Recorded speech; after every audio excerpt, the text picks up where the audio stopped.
이것은 스승의 목소리이다. 외침과 어루만짐이다.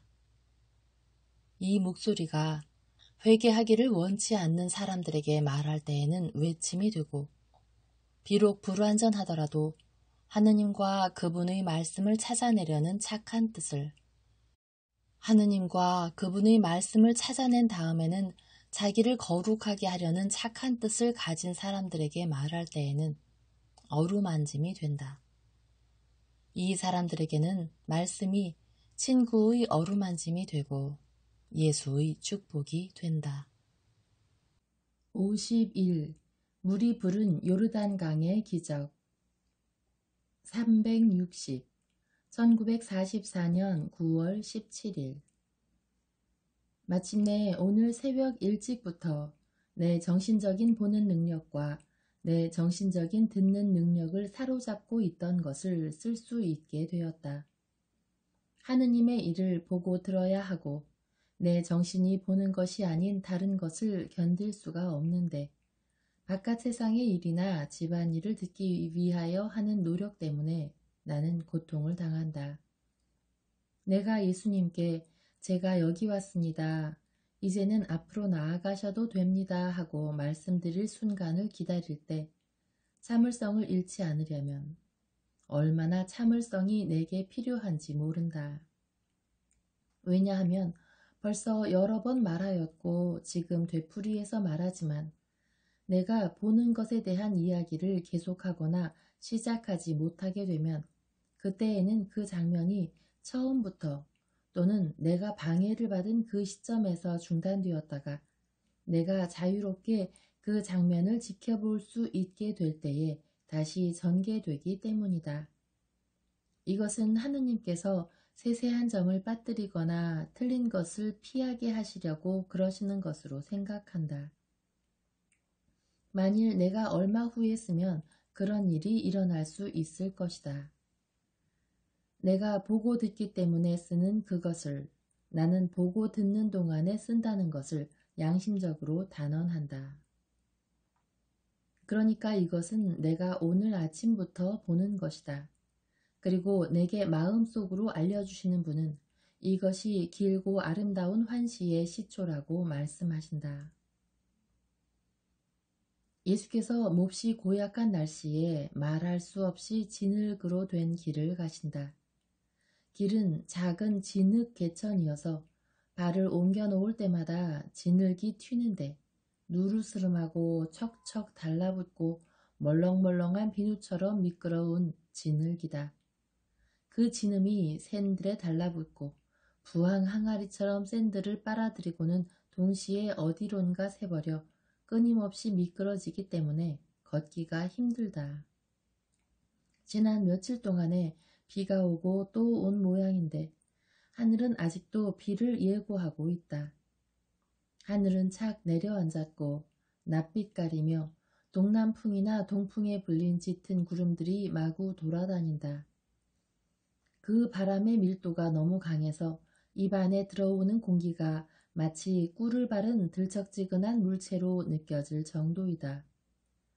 풀과 나뭇가지를 휘게 하는 이 단속적인 바람의 기운도 날씨를 가볍게 하지는 못한다. 그래서 바람이 지나가고 나면 모든 것이 소나기가 쏟아질 듯한 무거운 부동의 상태로 돌아간다. 가끔 구름이 터지면서 마치 미지근한 샤워에서 오는 것처럼 뜨뜻한 굵은 빗방울이 떨어지면서 진흙탕에 거품을 일게 하며 옷과 다리에 흙탕물을 한층 더 튀게 한다. 예수와 사도들이 무릎까지 내려오는 속옷을 찍혀 올려 허리까지 올라오게 하며 끈으로 허리띠에 매놓았는데도 아래쪽은 온통 진흙투성이가 되어서 아랫도리는 축축하고 더 위에 튀어오른 진흙 얼룩들은 거의 말랐다. 옷들과 겉옷들은 그것들을 깨끗하게 보존하고 또 짧기는 하지만 세찬 소나기를 이중으로 막으려고 할 수 있는 대로 높이 들고 가는 것까지도 흙탕물로 온통 더럽혀졌다. 팔과 다리는 다리 중간까지 뒤늘기 밴 두꺼운 모직 양말을 다리에 박아 넣은 것 같이 보인다. 제자들은 날씨와 길에 대하여 조금 불평을 하고 말이 나온 김에 말하지만 이런 날씨에 길을 가려고 하는 선생님의 별로 위생적이 아닌 의지에 대하여 불평을 한다. 예수께서는 못 듣는 채 하신다. 그러나 듣고 계시다. 두세 번 약간 뒤돌아보신다. 그들은 오른쪽보다 좀 더 높아서 그 때문에 덜 진 길 왼쪽으로 가기 위하여 거의 일렬종대로 걸어간다. 예수께서는 그들을 보시려고 돌아다 보시지만 말씀은 하지 않으신다. 마지막으로 제자들 중 제일 나이 많은 사람이 말한다.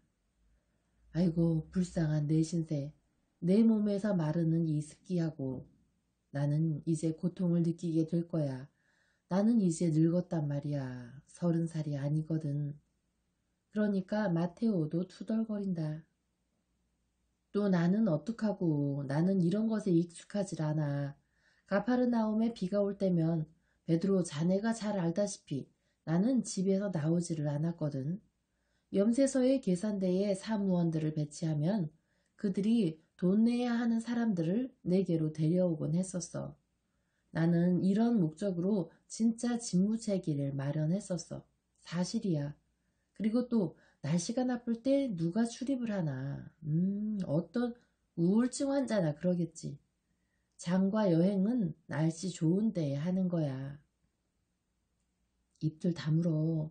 선생님이 들으셔. 하고 요한이 말한다. 천만에 듣지 못하셔. 선생님은 지금 생각하시는 중인데 생각하실 때는 우리가 없는 것과 같아. 하고 토마가 말한다. 그리고 무슨 일을 한번 결정하시면 아무리 정당한 주의를 드려도 생각을 바꾸지는 않으신단 말이야. 선생님은 당신 하고 싶은 대로만 하셔. 당신 자신밖에는 안 믿으셔. 이것이 선생님의 파별일 거야. 내 말을 좀 들으시면 좋을 텐데. 나는 아는 게 정말 많거든. 유다가 능수능란한 사람이라는 자만을 가지고 다른 사람들보다 낫다는 거드름을 피우며 말한다. 자네가 뭘 아나? 하고 베드로가 화가 나서 시뻘개져서 갑자기 묻는다. 자넨 무엇든지 다 알지. 자넨 어떤 친구들이 있나? 자네가 아마 이스라엘의 거물인 모양이지? 그렇지만 웃기지 마. 자네도 다른 사람들이나 나같이 보잘것없는 사람이야. 좀 더 미남자지. 하지만 젊음의 아름다움은 하루밖에 못 가는 꽃이라고. 나도 미남자였어. 요한의 밝은 웃음소리가 공중에 울려 퍼진다. 다른 사람들도 웃는다. 그리고 베드로의 주름과 모든 뱃사람의 다리처럼 좀 벌어진 그의 다리와 약간 소 눈 같고 호수의 바람으로 붉어진 그의 눈 때문에 그를 놀려먹는다. 실컷 웃게. 하지만 이건 사실이야. 그리고 내 말을 막지들 말라고. 유다, 자네 말 좀 해보게. 자네가 어떤 친구들을 뒀나? 어? 자네가 뭘 아냐고. 자네가 안다고 이해시키는 것들을 알기 위해서는 자네가 예수님의 적들 가운데 친구들을 가지고 있는 게 틀림없어. 그런데 적들 가운데 친구를 가진 사람은 배반자야. 이봐 총각. 자네의 아름다움에 애착을 가지고 있거든 조심하라고. 내가 이제는 미담자가 아닌 건 사실이지만 내가 그래도 아직 힘이 세다는 건 사실이고 자네 이빨 몇 개 부러뜨리는 거나 눈 하나 뻥 뚫어놓는 것 따위는 어려운 일도 아니니까 말이야. 하고 베드로가 말한다. 저 말투 좀 봐. 정말이지 교양 없는 어부의 말투라고. 하고 유다가 모욕을 당한 왕자와 같은 경멸하는 태도로 말한다. 그렇고 말고. 그리고 난 그걸 자랑스럽게 생각하네. 어부야. 그렇지만 우리 호수처럼 솔직한 어부란 말이야. 우리 호수는 폭풍을 일으킬 생각이면 잔잔하게 해주마 하고 말하지 않고 좀 몸서리를 치고 하늘 꼭대기에다가 구름 몇 덩어리를 증인처럼 놔둔단 말이야. 그 경고를 알아듣고 거기에 따라서 행동을 하려면 바보이거나 술 취해 있으면 안 된단 말이야. 그런데 자네는 대단한 것 같아 보이는 이 진흙과 같단 말이야. 보라고! 그러면서 발로 힘껏 밟아서 흙탕물을 미남인 가리옷 사람의 턱에까지 튀게 한다. 아니 베드로, 이런 태도는 비열한 짓이야. 이게 사랑에 대한 선생님의 말씀의 결과 전부인가? 또 자네의 경우에는 겸손과 솔직성에 대한 말씀은 어떻고? 자, 자네가 아는 걸 말해보게. 응? 자네가 뭘 알아? 자네가 안다는 게 사실인가? 그렇지 않으면 자네가 유력한 친구들을 가지고 있다고 믿게 하려고 잘난 체 하는 건가? 벌레같이 보잘것없는 자네가 말이야. 내가 아는 건 확실하게 알고 있지만 자네에게 말해서 갈릴레아 사람인 자네 같은 사람이 좋아할 싸움을 걸지는 않겠네. 내가 되풀이해 말하지만 선생님이 고집을 덜 부리시면 대단히 좋을 걸세. 그리고 또 덜 과격하시면 말이야. 사람들은 자존심 상하는 말을 듣는데 지친다고. 과격하시다고? 그렇지만 선생님이 과격하시면 자네를 즉시 강 속으로 날려보내셔야 할 걸세. 저 나무들 위로 근사하게 날아갈 거라고. 그렇게 되면 자네 얼굴에 더럽게 붙어있는 진흙이 씻어질 거네. 그렇게 하는 게 자네 마음을 씻는데 소용될 수 있었으면 좋겠어. 자네 마음은 내 생각이 틀리지 않으면 내 다리보다도 더러운 게 더 덕지덕지 붙어있을 게 틀림없어. 과연 털이 매우 많고 키가 작은 베드로의 다리는 어지간히 진흙이 많이 묻었다. 베드로와 마테오는 거의 무릎에까지 진흙투성이이다. 아니 이제 그만들 해두게 하고 마테오가 적절하게 끼어든다. 예수께서 걸음을 늦추시는 것을 알아차린 요한은 예수께서 들으신 것이 아닌가 하고 의심이 나서 걸음을 재촉하여 동료 두세 사람을 앞질러 예수 계신 곳까지 가서 그 곁에서 선생님 하고 부른다. 언제나 그러는 것처럼 가만히 그리고 머리를 쳐들면서 사랑 가득한 눈길로 부른다. 머리를 쳐드는 것은 키가 작기 때문이기도 하고 다른 사람들은 더 높은 둑으로 걸어가는데 요한은 길 한가운데에 있기 때문이기도 하다. 오 요한아 나를 따라왔니? 하고 예수께서 말씀하시며 미소를 보내신다. 요한은 선생님이 들으셨는지 알기 위하여 선생님의 얼굴을 다정스럽게 그러면서도 겁도 내고 살펴보면서 대답한다. 예 선생님 저를 원하십니까? 나는 항상 너를 원한다. 나는 너희 모두를 가지고 있기를 원한다. 그리고 너 같은 마음을 모두 가지고 있기를 원한다. 하지만 네가 지금 있는 곳으로 걸어가면 흠뻑 젖고 말겠구나. 선생님, 그건 상관없습니다. 선생님 곁에 있는 것 말고는 제게 중요한 건 아무것도 없습니다. 너는 항상 나와 함께 있고 싶으냐? 너는 내가 조심성이 없고 너희들까지도 난처한 처지에 몰아넣을 수 있다고 생각하지 않는구나. 너는 내가 내 의견을 따르지 않기 때문에 모욕을 당한다고 느끼지 않느냐? 아이고, 선생님, 그럼 들으셨군요.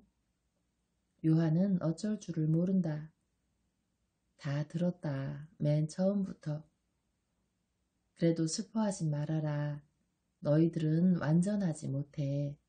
내가 너희들을 고를 때 그것을 알고 있었다. 또 너희가 빨리 완전하게 되기를 바라지도 않는다. 너희들은 우선 두 가지 이식을 통해 야생 상태에서 가정 상태로 건너와야 한다. 어떤 이식입니까, 선생님? 하나는 피의 이식이고 하나는 불의 이식이다. 그런 다음에는 너희들이 하늘의 용사가 돼서 우선 너희부터 시작해서 세상을 회개시킬 것이다. 피와 불이요?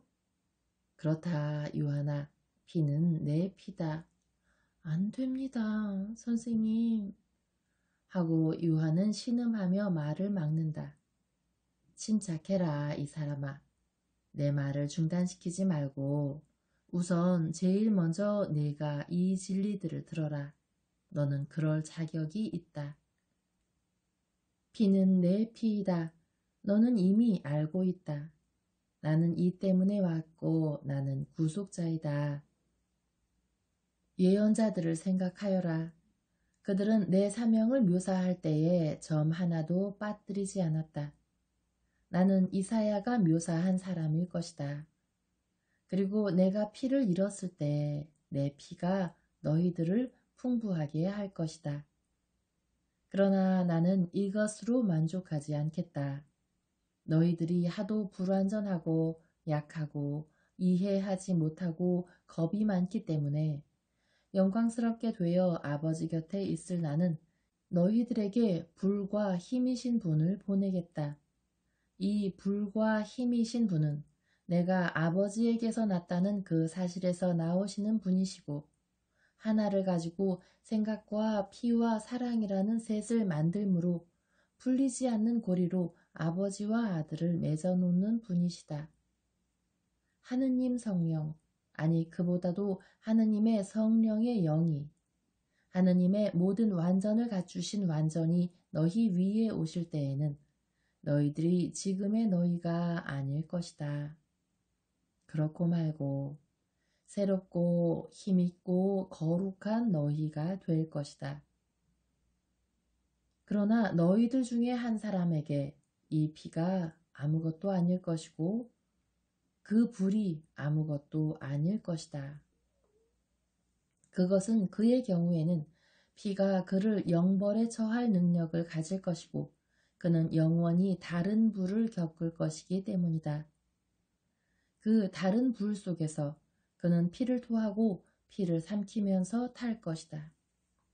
그것은 그가 하느님의 피를 배반할 순간부터 그가 육체의 눈길이나 영적인 눈길을 보내는 곳에서는 어디에서나 피를 보겠기 때문이다. 선생님, 그게 누굽니까? 언젠가 알게 될 것이다. 지금은 모르는 채 해라. 그리고 사랑으로 알려고 애쓰지도 말아라. 알려고 하는 것은 의심한다는 것을 가정한다. 의심은 벌써 사랑의 결점이니까 네 형제들을 의심해서는 안 된다. 제가 배반자가 아닐 거라는 것과 야고보도 아닐 거라고 선생님이 보증만 해주시면 저는 그것으로 충분합니다. 그래, 너는 아니다. 또 야고보도 아니고 충실한 요한, 너는 나의 위안이다. 그러시면서 예수께서 한 팔로 요한의 어깨를 감싸시고 그를 당신께로 끌어당기신다. 그리고 두 사람은 이렇게 껴안은 채 걸어간다. 두 사람은 한동안 말이 없다. 다른 사람들도 이제는 말이 없다. 땅 위에 걸음 옮겨지는 소리밖에 들리지 않는다. 그러다가 다른 소리가 들려온다. 끌어넘치는 소리다. 독감에 걸린 사람이 무겁게 코를 고는 소리와도 같다. 이따금씩 가벼운 폭발음으로 중단되는 단조롭고 끌어넘치는 소리이다. 들리느냐? 하고 예수께서 말씀하신다. 강이 가까웠다. 그렇지만 우리는 밤이 되어서야 걸어서 건너는 데에 갈 겁니다. 곧 어두워질 테니까요. 그럼 오막살이에서 자기로 하자. 그리고 내일 강을 건너자. 물이 시시각각으로 불어나기 때문에 더 일찍 도착하기를 바랐었는데 들리느냐? 강가에 있는 갈대들이 불어난 물의 무게를 못 이겨 부러진다. 데카폴리스의 저 마을들에서는 선생님을 몹시 붙잡았는데요. 우리가 그 병자들에게 다음번에 봅시다 하고 말했지요. 그렇지만 병든 사람은 낫기를 원한다. 요한아, 그리고 동정심을 가진 사람은 즉시 고쳐준다. 요한아, 그러나 상관없다. 그래도 우리는 건너갈 것이다. 나는 오순절을 위해서 예루살렘에 돌아가기 전에 강 건너편에도 전도하기를 원한다. 그들은 다시 침묵을 지킨다. 비 오는 날은 을에 그렇듯이 빨리 어두워진다. 점점 더 어두워지는 황혼 속에서 걸음은 한층 더 어려워진다.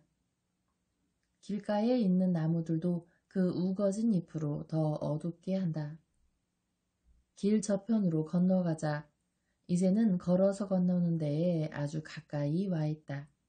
오막살이를 하나 찾자. 그들이 길을 건너가니 다른 사람들도 따라 건넌다. 그들은 진흙투성이의 도랑을 하나 건너간다.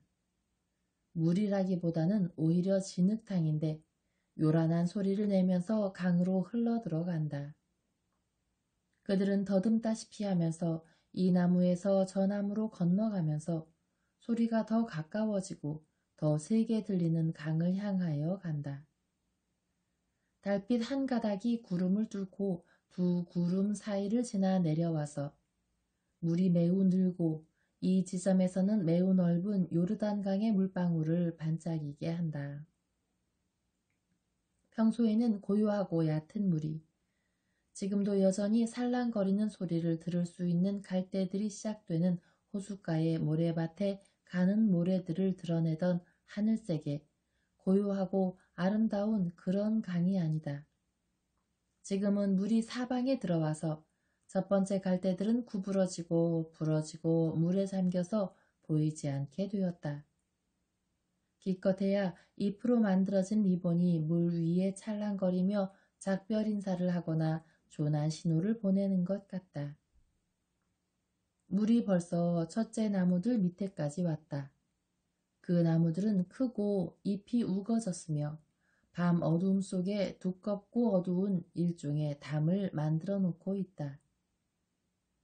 수양버들 몇 그루가 누르스름한 물속에 흐트러진 머리채 같은 가지 끝들을 잠기고 있다. 여기는 걸어서 건너갈 수가 없겠는데 하고 베드로가 말한다. 여기는 안 돼. 그렇지만 저기로는 아직 건너다니고 있어. 하고 안드레아가 말한다. 과연 4발 짐승 2마리가 조심조심 강을 건넌다. 물이 짐승들의 배에까지 찬다. 짐승들이 건너다니면 배들도 건너가겠지. 그렇지만 밤이라도 지금 곧 건너가는 게 나을 거야. 구름이 걷히고 달이 있어. 이 시기를 놓치지 말자고. 배가 있는지 찾아보자. 그러면서 베드로는 구슬프게 어이 하는 소리를 3번 길게 지른다. 대답이 없다. 더 아래쪽에 있는 건너는 여울목에 가자. 거기에는 멜키야가 아들들과 같이 있을 거야. 그에게는 지금이 대목이거든. 그가 우리를 건네줄 거야. 그들은 강을 끼고 나 있는 거의 강을 스치며 가는 오솔길로 할 수 있는 대로 빨리 걸어간다. 아니 저건 여자가 아니냐 하고 예수께서 이제는 말을 타고 강을 건너와서 오솔길에 멈추어 있는 2 사람을 바라다 보시면서 말씀하신다. 여자요? 베드로와 다른 사람들은 잘 보이지 않아 말에서 내려 기다리고 있는 저 어두운 형체가 남자인지 여자인지 분간을 하지 못한다. 그렇다, 여자다. 마리아다. 지금 달빛을 받고 있는 저 여자를 보아라. 선생님은 눈이 잘 보여 좋으시겠습니다. 눈이 정말 좋으시군요. 마리아다, 무슨 일일까? 그러면서 예수께서 마리아야 하고 외치신다. 선생님, 선생님이세요? 선생님을 만나게 되었으니 하느님을 찬미합니다. 그러면서 마리아는 영양처럼 예수께로 달려온다. 울퉁불퉁한 오솔길에서 마리아가 어떻게 걸려 넘어지지 않는지 모르겠다. 마리아는 매우 무거운 첫째 겉옷을 떨어뜨리고 이제는 베일을 쓰고 더 가벼운 겉옷은 우중충한 옷 위에 몸 둘레에 감고서 앞으로 나아온다. 예수 계신 대로 와서는 진흙은 상관하지 않고 예수의 발 앞에 무릎을 꿇는다. 숨을 헐떡인다. 그러나 기뻐한다. 마리아는 되풀이하여 말한다. 선생님을 만나게 해주신 하느님께 영광. 마리아야, 왜 그러느냐? 무슨 일이 일어났느냐? 너는 베다니아에 있지 않았느냐? 선생님께서 말씀하신 대로 베다니아에서 선생님의 어머니와 다른 여자들과 같이 있었습니다. 그러나 선생님 마중을 나왔습니다.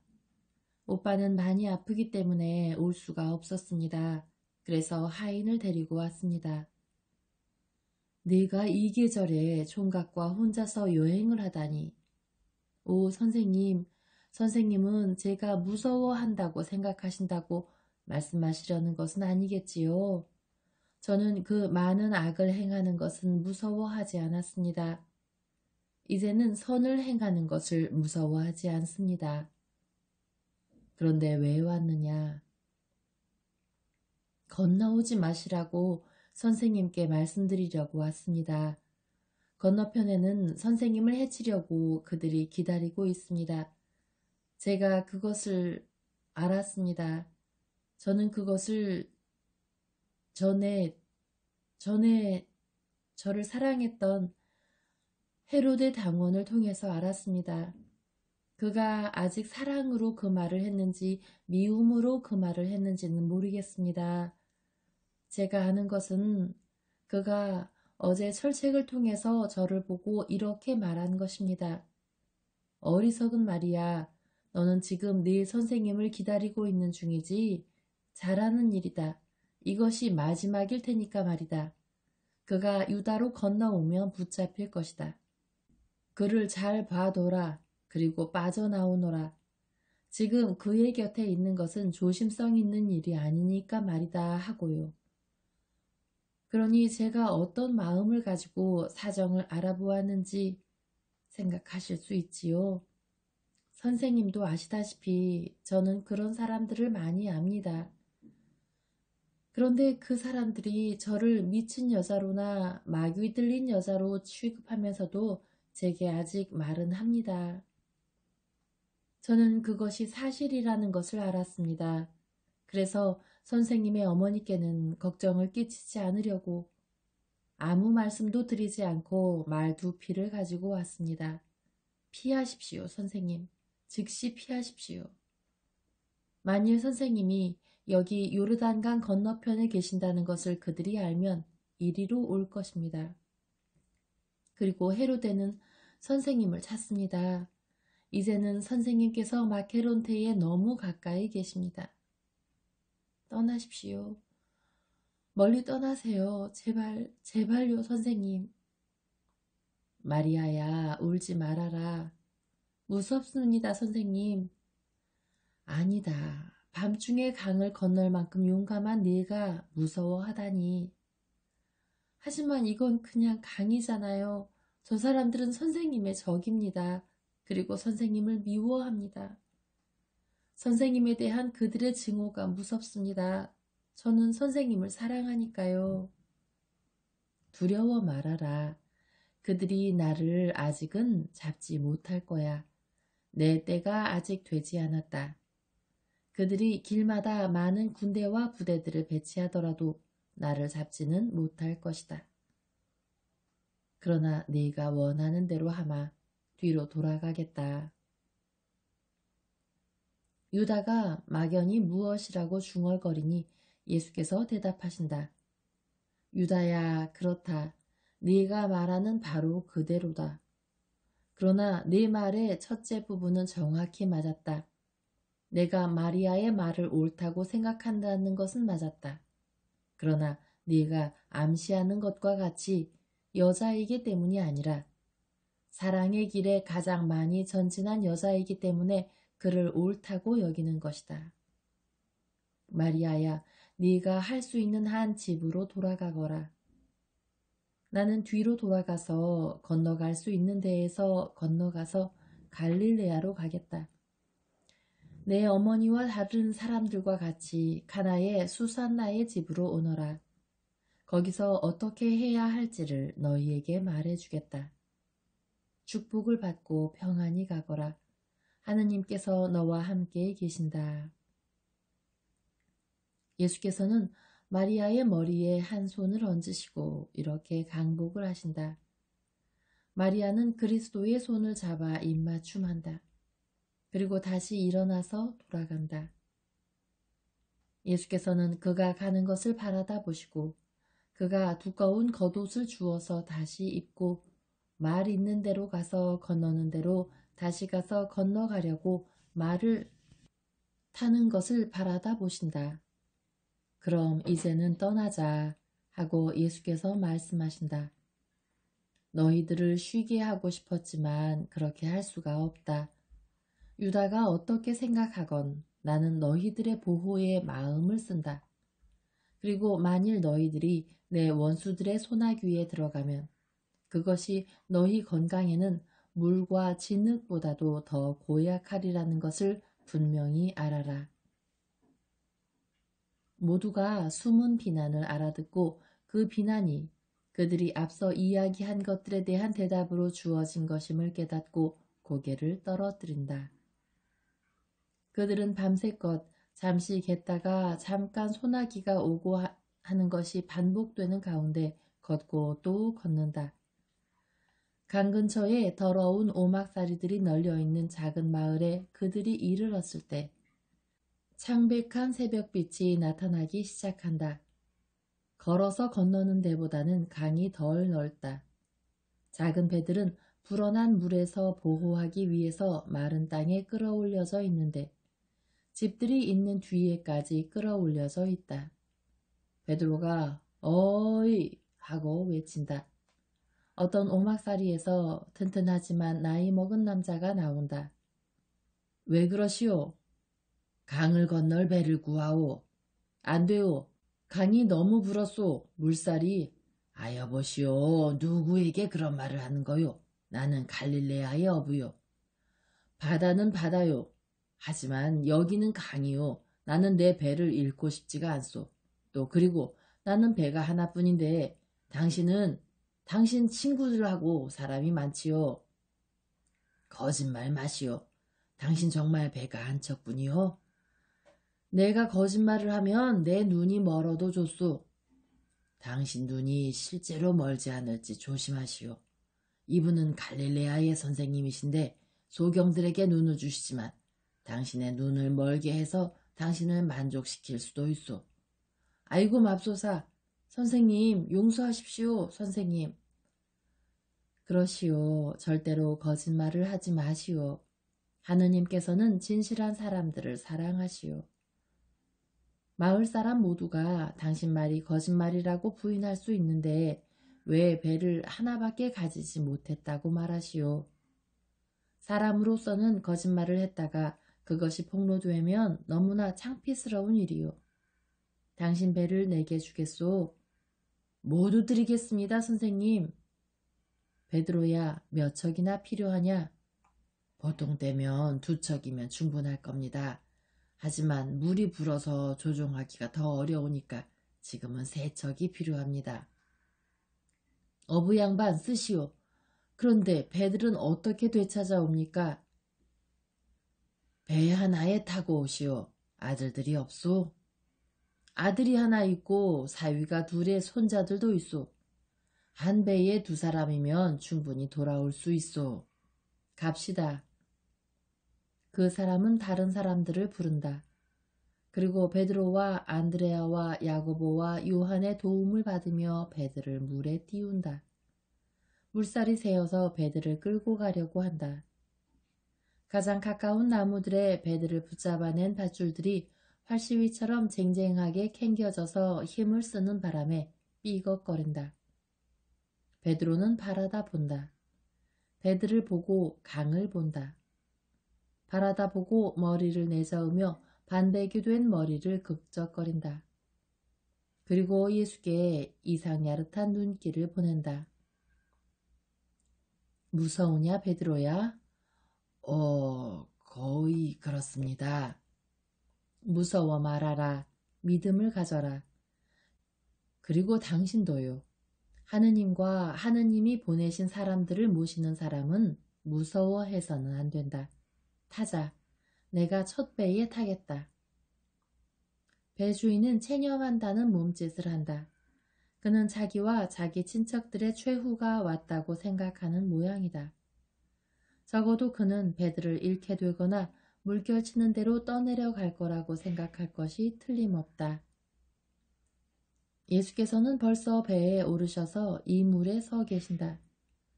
다른 사람들은 예수와 같은 배를 타기도 하고 다른 배들을 타기도 한다. 뭇에서 작은 노인 한 사람만이 남아서 밧줄을 살펴보고 있는데 아마 사환인 모양이다. 다들 탔느냐? 다들 탔습니다. 노들이 준비되었느냐? 준비되었습니다. 당신은 강가에서 밧줄을 푸시오. 작은 노인은 나무줄기 가까이에 매놓았던 갈고리에서 밧줄들을 푼다. 배들은 풀려나는 대로 밧줄들을 물이 흘러가는 방향인 남쪽으로 빗나간다. 그러나 예수께서는 기적을 행할 때의 얼굴을 하고 계신다. 예수께서 강에 대고 뭐라고 말씀하시는지는 모르겠다. 내가 아는 것은 물살이 거의 멈추었다는 사실이다. 물살은 요르단강에 물이 불지 않았을 때의 느린 움직임밖에 없다. 배들은 어렵지 않게 물살을 가르고 빨리 나아가기까지 한다. 그래서 배 주인이 놀라는 모양이다. 배들은 건너편 강 언덕에 닿았다.